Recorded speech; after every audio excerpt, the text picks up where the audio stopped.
দেখতে পাচ্ছেন আমার হাতে কিন্তু একটি মাছ। এই যে ইউনিয়নের নাজিরপুর ইউনিয়নের আপনার হচ্ছে চলন বিলের মাঝামাঝি আমি অবস্থান করছি। দেখতেই পাচ্ছেন চারিদিকে শুধু বন্যার পানি, এবং বন্যার পানি প্রতিদিনই অনেক অনেক বৃদ্ধি পাচ্ছে। দেখতেও খুব সুন্দর লাগতেছে, কিন্তু কৃষকের কিন্তু অনেক ক্ষতি হয়ে গেছে।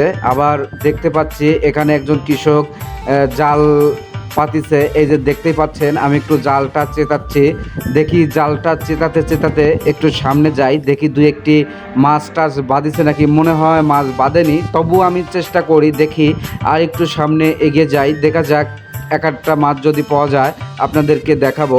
আমি একটু সামনে যাই, আর একটু যাই, আর একটু যাই, আর চারিদিকে শুধু পানি।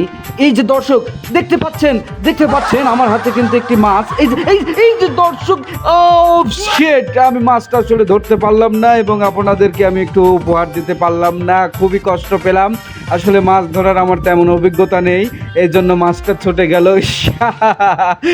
খুবই খুবই খুবই একটু আনন্দিত হয়েছিলাম মাছগুলো দেখে। আসলে খুব সুন্দর একটি জায়গা এখানে আপনারা যদি ঘুরতে আসেন খুবই ভালো লাগবে।